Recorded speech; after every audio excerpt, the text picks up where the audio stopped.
This is Thomas Hobbes, and if we see that he also belongs to the same time. Okay, we were discussing about Machiavelli और हमने देखा कि कैसे वो child of Renaissance है. ये वही time है जब Renaissance and scientific thinking has become very important. Similarly, Hobbes is also, he also belongs to the same time. And you can see that Hobbes in his book Leviathan is also using a sort of an inductive, you can say, methodology, or you can say a scientific methodology to give an idea of what is a state and how a state is to be governed.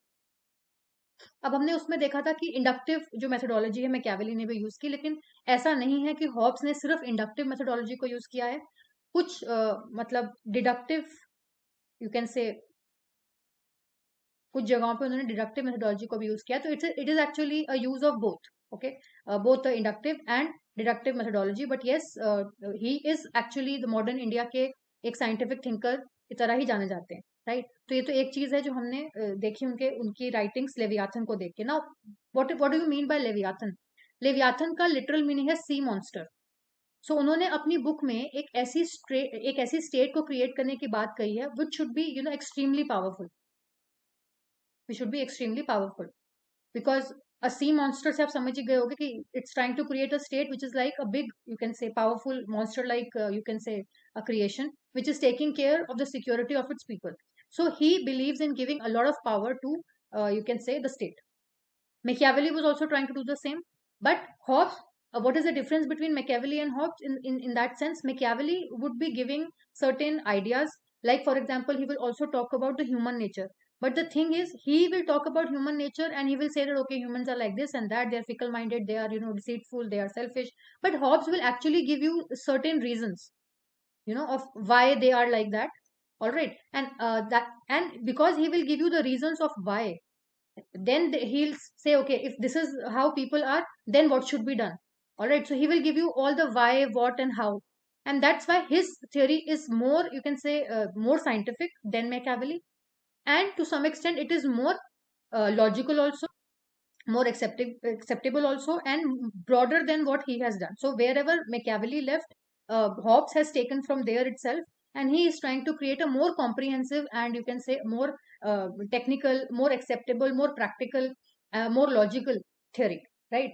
So what all, you can say, methods that he has used, what were his influences, वो किससे inspire हुए, उससे बात करने से पहले हम थोड़ा सा बैकग्राउंड समझते हैं. तो अगर हम बैकग्राउंड देखेंगे किस बैकग्राउंड में, मतलब कहाँ कोई बिलोंग करते हैं, ऑब्वियसली अभी फिलहाल अगर मैं उनकी बैकग्राउंड की बात करूं, तो देखो ब्रिटेन की बात होगी, इसमें ब्रिटेन की बात होगी, जहां पर there is a, you can से conflict between royalist and Puritans. अब रॉयलिस्ट कौन है, प्यूरिटन्स कौन है? To get a rough idea, you know that Christianity is divided into, you can say, two groups. There are two groups. One would be this Catholic group versus Protestant. तो मैंने आपको बताया था कि रेनेसा के बाद जो प्रोटेस्टेंट मूवमेंट है वो चली थी, and then after that conflict है कैथोलिक्स और प्रोटेस्टेंट्स के बीच में. तो रॉयलिस्ट को आप समझ लो कि कैथोलिक्स, एंड प्यूरिटन्स आप समझ लो कि Protestants. So there is this conflict between the two. अच्छा, personally also Hobbes is actually a little anti church. All right. देखो, आपको भी पता है प्रोटेस्टेंट मूवमेंट चल रही है, और Protestant movement obviously Catholic movement के अगेंस्ट चल रही है. तो चर्च खुद आपस में जो कॉन्फ्लिक्ट है उसमें लगा हुआ है. There is conflict between both the church, like two groups within the church, Catholics and Protestants. और on the at the same time you can say that Hobbes himself is anti church. Now why he was anti church? Because उनके जो father थे, he belong to clergy. So he was a clergy man, right. And उनकी जो wife, मतलब इनकी जो wife थी, obviously the mother of Hobbs, इन्होंने, माना जाता है कि इनको इनको छोड़ दिया था, because he left his wife. And obviously Hobbes has a disliking for his father. All right. And because he had this disliking for his father, he also had disliking for the church. I hope now you can connect why. Because he was a clergyman, and that's why also he hated the church also. Getting my point? And because he belonged to that period when Renaissance is already taking place, Reformation is taking place, scientific thinking is important. Human being has become the center of all the, you can say, all the debates and everything. So that's why even Hobbes is giving more preference to logical thinking, scientific thinking. Then obviously, he, when he did his college, when he was studying, he himself, instead of having more interest into philosophy and all, he had more interest into scientific things. like he was more interested into, you can say, geometry and these kind of subjects he was more interested in. So you will see that he, like other thinkers, will not give much preference to philosophy. Rather, he'll give more preference to his ideas that he gained from the scientific studies. For example, before going further, who were the influences of, you can say, or what the Hobbes, on Hobbes, who all inspired Hobbes to write his theory in a scientific manner? Then see, there was this Descartes. डेगार्ट का एक method है, रेजोल्यूटिव composite method. तो ये method क्या है, दो I give you in the notes on that, I give you in writing basically what is this method and कैसे divide है, इस मेथड को कैसे यूज करते हैं. बट अभी फिलहाल के लिए हमें ये समझना जरूरी है कि डेकार्ट की रेजोल्यूटिव कंपोजिट मेथोडोलॉजी ने उनको इन्फ्लुएंस करा था. इसका मतलब ये है कि ये एक एग्जाम्पल या आंसर है to give you like answer for what, answer for this, that उन्होंने साइंटिफिक उनकी थ्योरी क्यों है. तो क्योंकि उन्होंने रेजोल्यूटिव कंपोजिट मेथोडोलॉजी को यूज किया है डेकार्ट की, इसलिए एक रीजन ये है कि साइंटिफिक है उनकी थ्योरी. दूसरा रीजन क्योंकि वो गैलीलियो से मिले हुए हैं. मतलब गैलीलियो गैलीली आपको भी पता है, is a very famous personality. और ये सब, ये भी इटली के ही हैं, ये मतलब इटालियन, यू कैन से साइंटिस्ट. एंड ये इनसे मिले थे, हॉब्स से इनकी मुलाकात हुई, हॉब्स की इनसे मुलाकात हुई, और इनकी जो लॉ ऑफ जो मोशन की थ्योरी है उसने हॉब्स को काफी इंस्पायर किया. ऑलराइट. इसके साथ साथ, क्योंकि मैंने आपको कहा उनको ज्योमेट्री में भी काफी इंटरेस्ट था, सो यूक्लिड की जो ज्योमेट्रिकल डिडक्शंस हैं उन्होंने भी काफी हॉब्स को इंस्पायर किया. राइट. नाउ अगर एक एक एक क्वेश्चन आता है कि अगर मैकियावेली को कॉपरनिकस बोला जाता है पॉलिटिकल थिंकिंग का, तो हॉब्स को यू कैन से कंपेयर किया जाता है गैलीलियो से. राइट. तो ऐसा क्यों है? देखो, I hope that you know that Copernicus is the one who is, you can say, known to give this theory that sun is at the centre and बाकी सारे प्लैनेट्स रिवॉल्व अराउंड कर रहे हैं. बिकॉज पहले कुछ और माना जाता था, पहले लगता था कि अर्थ के इर्द गिर्द घूम रहे हैं प्लैनेट्स, बट बाद में पता चला कि no, sun is not revolving around the earth, it's earth which is revolving around the sun. And it is believe that Copernicus was also, you can say, murdered because of that, he was killed.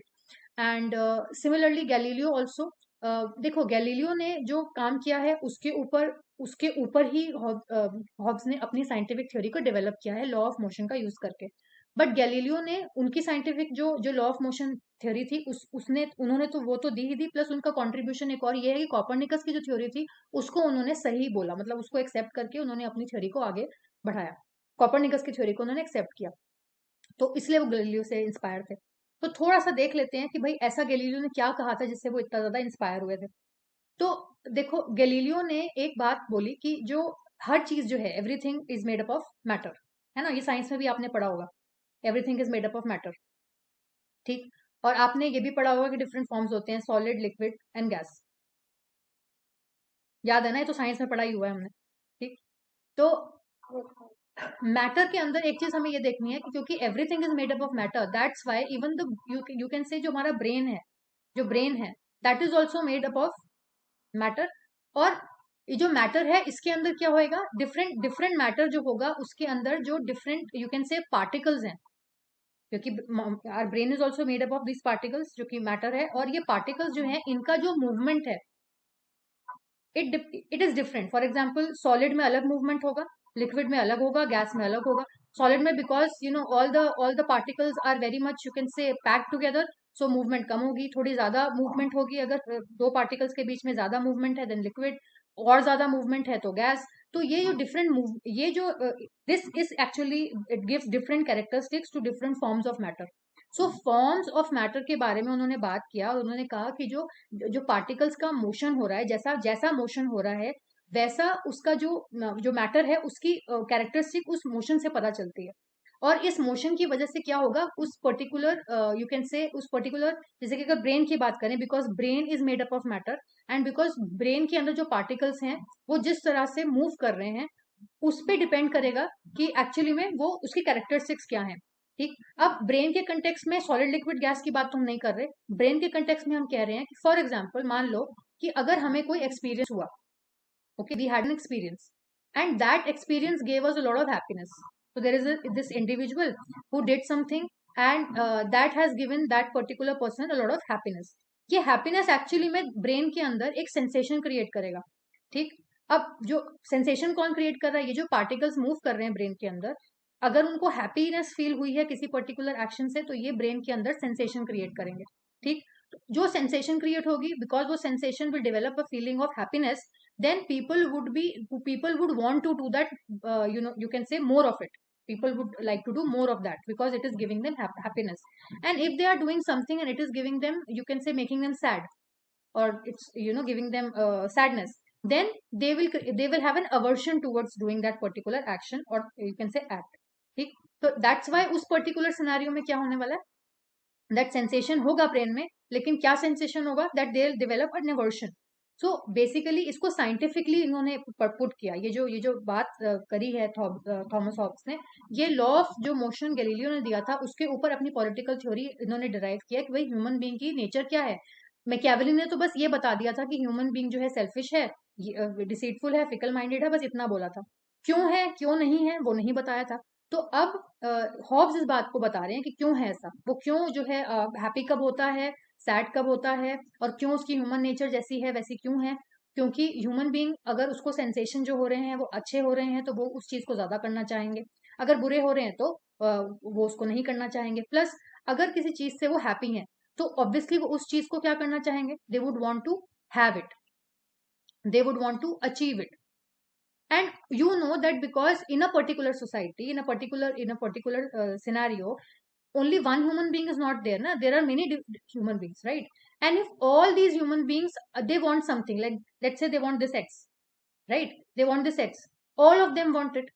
And because all human beings, they are more or less equal in terms of capabilities, equal in terms of potential, don't you think it's going to create a lot of conflict कि ये मैं मुझे मिलेगा या तुम्हें मिलेगा, ये किसे मिलेगा एक्स, हर कोई इसके लिए फाइट करने लगेगा ना. तो ये फाइट की वजह से there can be chaos, there can be a situation of anarchy, it will create fear of one man towards another because they are all going to fight with each other for this x. यहां तक कोई doubt? No? Okay. So because it will create a lot of conflict, that is the reason why we, in order to avoid such situations, there has to be some authority in place above it to take care of all these human beings, and that he calls a state. ठीक, अब state कैसी होनी चाहिए कैसे नहीं होनी चाहिए वो हम आगे देखेंगे, जब मैं आपको नोट्स लिखवाऊंगी तो उसमें भी हम डिटेल में डिस्कस करते रहेंगे कि क्या क्या उन्होंने उसके लिए बोला. अब उन्होंने क्या क्या लिखा है, क्या क्या कौन कौन से उन्होंने चीजों पे आइडियाज दिए हैं, तो उन्होंने obviously right to life, he was the first modern thinker who actually talked about right to life. Right to life का जो फंडामेंटल राइट आज हमारे कॉन्स्टिट्यूशन में भी अवेलेबल है, जो आर्टिकल 21 आपको पता ही है, तो वो पहली बार जिसके ऊपर बात किसने की, हॉब्स ने की. उसके अलावा उनको सोशल कॉन्ट्रैक्ट का थ्योरिस्ट कहते हैं, क्यों मैं भी थोड़ी देर में बताऊंगी. फिर उन्होंने मटेरियलिज्म की बात की है. ऑब्वियसली वो रेनेसां के टाइम के हैं, वो उस जमाने के हैं जब ऑब्वियसली मटेरियलिज्म, ह्यूमनिज्म, ये सारी चीजों को ज्यादा इंपॉर्टेंस दी जा रही थी. और इसीलिए मटेरियलिस्टिक जो लोग जो जो what is there, what ought to be की बात नहीं हो रही थी, व्हाट इज की बात हो रही थी. So when you are more concern with what is rather than what ought to be, तो वहां पर उसमें उसका मतलब ये हो जाएगा कि you are more materialistic in nature. Then subjective theory of value के ऊपर बात करेंगे. स्टेट ऑफ नेचर में अभी बताऊंगी कि क्यों उन्होंने सोशल कॉन्ट्रैक्ट और स्टेट ऑफ नेचर को समझा करके उन्होंने सोशल कॉन्ट्रैक्ट को प्रूव किया. फिर ऑब्वियसली बिकॉज वो मटेरियलिज्म की बात कर रहे हैं, रेनेसा चाइल्ड ऑफ रेनेसा है, तो ऑब्वियसली इंडिविजुअलिज्म की बात करेंगे. एब्सोल्यूटिस्ट मतलब पूरी की पूरी सारी की सारी पावर वो स्टेट को देने वाले हैं, सारी total power, he'll say that all the power state should possess. That's why उनको एब्सोल्यूटिस्ट बोले जाएगा, क्योंकि वो कहेंगे कि स्टेट ऑल पावरफुल होना बहुत जरूरी है if we want a stable state. Then उनके और बॉर्डन के बीच में हम कंपैरिजन करेंगे, क्योंकि Bodin has given the term sovereignty. ठीक है, तो बॉर्डन के लिए सोवरेनिटी क्या है और हॉब्स के लिए सोवरेनिटी क्या है और कैसे डिफरेंस है, उसके ऊपर हम बात करेंगे. फिर political obligation that people should have towards the state, उसके ऊपर बात करेंगे. तो ये कुछ आइडियाज हैं जो हम हॉब्स के ऊपर पढ़ेंगे. अगेन थोड़ा सा इससे पहले हम आगे बढ़े, थोड़ा सा दो पॉइंट और जो हमें समझने हैं इसमें, वो ये कि हॉब्स के हिसाब से जो ह्यूमन बींग्स हैं, हम जो रह रहे हैं, हम जिस सिनेरियो में रह रहे हैं, हम रह रहे हैं state of nature. State of nature क्या होती है? स्टेट ऑफ नेचर एक ऐसी स्टेज है जहां पर some human beings are living in a place, and all of them are born with these natural rights. Natural rights like भाई the right to live, the right to itself, right to live itself is a natural right. ये हमें God ने एक right दिया है, right to live. ठीक है, जो हमसे कोई छीन नहीं सकता. So if anybody is trying to attack me, I am going to stop that. I am going to attack back to save myself, because my this is my right to live, which is a natural right given to me by God. Now, what are other rights? For example, if I'm hungry, I can eat. I can pluck a fruit from a tree and I can eat it because I'm hungry. So that is why, it is one of the natural rights given to me by God. So nobody can take it, right? So because we live in a state of nature, according to Hobbes, we enjoy certain rights which are natural rights. All right. And similarly, at the same time, he talks about these laws which are natural laws. Now, these laws or these rights, state is going to protect them. Okay, and that state is only going to protect it when it is strong enough. ठीक. अब आप कहोगे ma'am ये state is going to protected and only when it is strong, but ये फिर state आएगी कहाँ से? सिंपल है, हर किसी के पास उनके नेचुरल राइट है.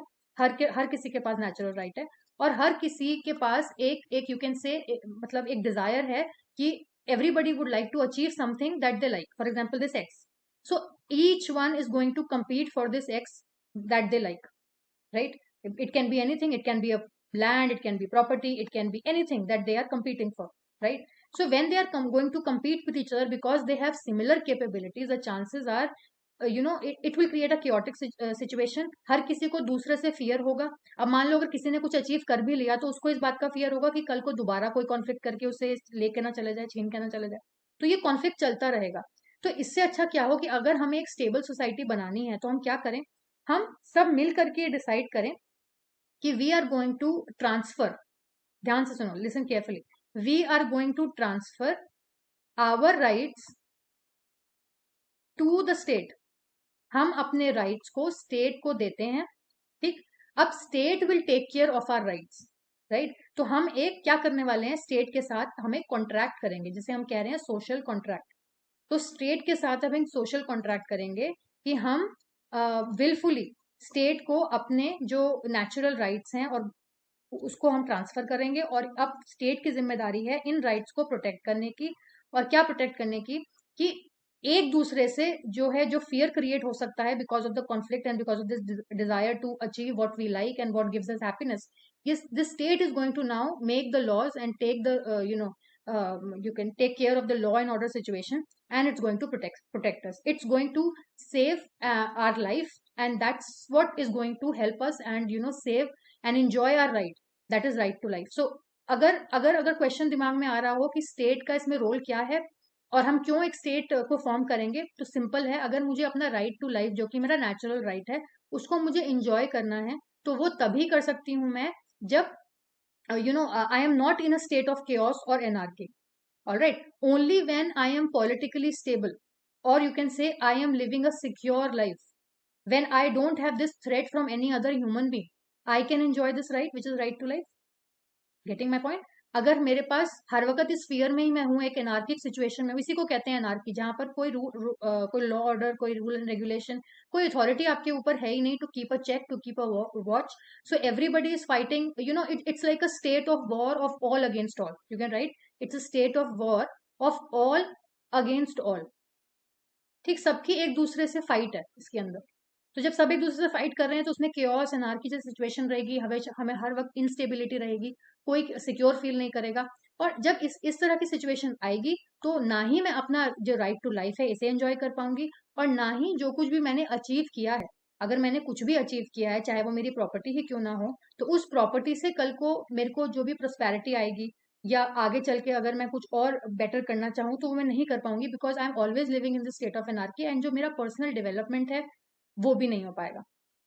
तो कोई भी human being, in order to secure that sort of you can say right, एक तो नेचुरल राइट को सिक्योर करने के लिए, और मैं अपनी जो मेरी अचीवमेंट है उसको मैं एंजॉय कर पाऊँ, उसकी वजह से मैं डेवलप हो पाऊँ, इसीलिए I be happy to have और गो और sign a social contract with the state.